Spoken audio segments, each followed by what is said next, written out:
contractor CEO shows the importance of using paper on top of the spacer joint. O sea, me habló el supervisor de aquí, me dice que quería el metal, ni siquiera querían esto, querían el puro metal sin cortar el papel encima del papel.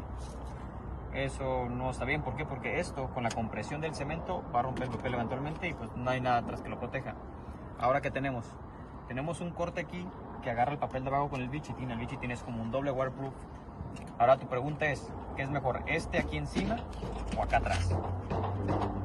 En la ficha técnica lo que te dice es que si el agua recorre aquí, tú tienes este papel acá atrás, aquí en medio se genera un estancamiento del agua. Con el tiempo se va a hacer corrosivo el metal y se va a pudrir el papel y se va a pudrir todo. Porque esa es la mejor forma para mí, y usando la lógica del recorrido del agua, pero pues muchos lo hacen diferente, así que yo creo que la experiencia les va a decir quién es el que funciona más. Para mí es esto, tiene lógica.